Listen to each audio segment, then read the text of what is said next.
Well, here we are back in the shop.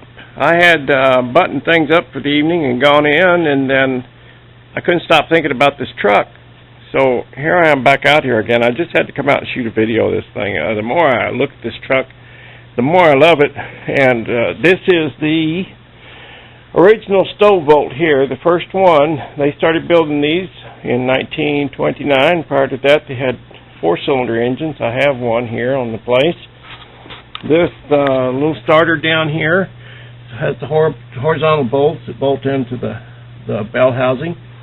Coil mounted up here on the firewall. There's the little identification tag, and I know you can't see it in the video, but that says 1932 Chevrolet Confederate.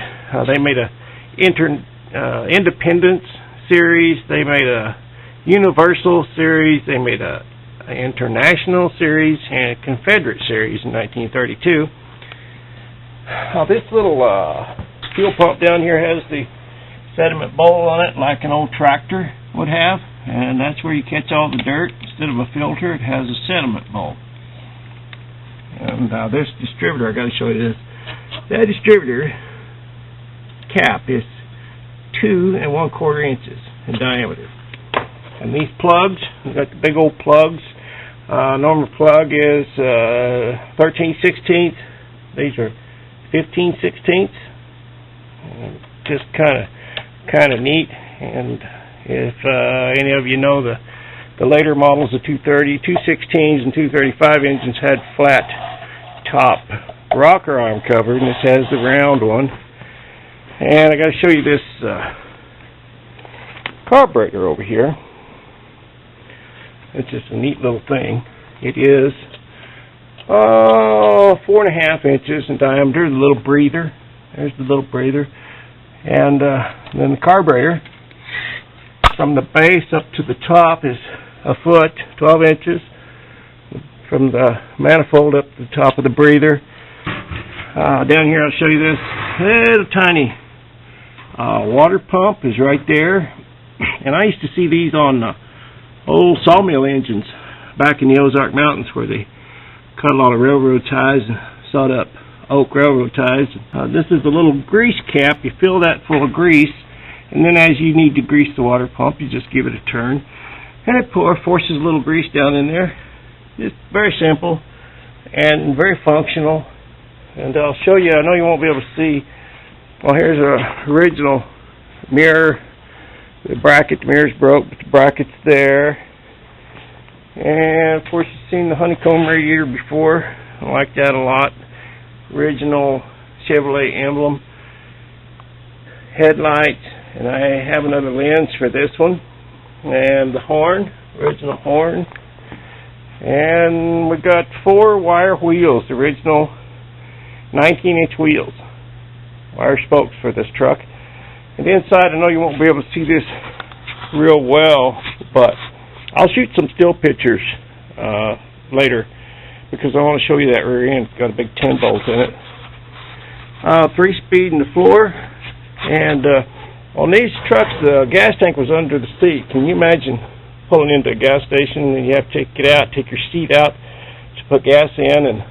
And of course, the battery was under the floor over there. You had to take the floorboard up to get to the battery to check your terminals or check the water in the battery, and they carried that on up into the 50s. My 1950 Chevy flatbed out here has the battery down in the floorboard, and also the master cylinder under the floor.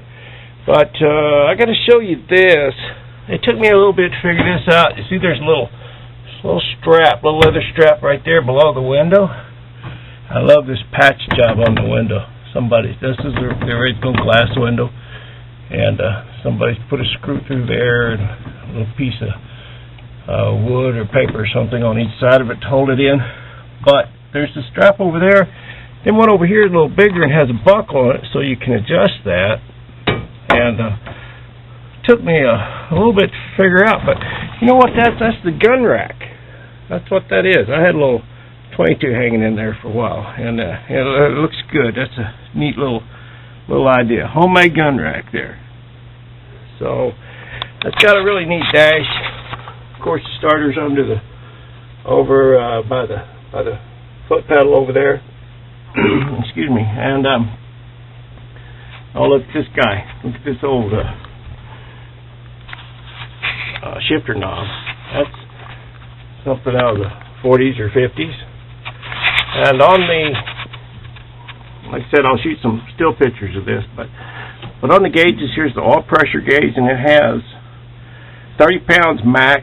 And here's your speedometer, which is a barrel type that spins around this way. It sits vertically and then turns with the numbers on it. It says 80 on it. I'd hate to be in this thing going 80 miles an hour. And then there's your odometer, and there's your tripometer, and it's got a little lever under there that you can turn and change that, set it back to 0. And this is throttle. Got a throttle switch. They're all marked, but I can't see. It's kind of dark in here. Gasoline gauge, amperes, and then this I found interesting, the temperature gauge.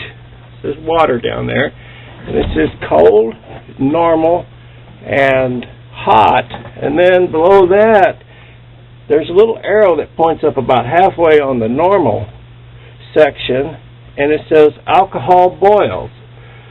Now, what does that mean? Did they use alcohol as antifreeze back in those days? I don't know. If somebody knows, please enlighten me. Okay, that's enough for now, but I'm really excited about this project. Don't know which way it's going to go yet, but it's going to go. That's all I care about. Got one good window, roll-up window, and I'm going to shut this off now and shoot some still pictures, because I know some of that video won't be visible.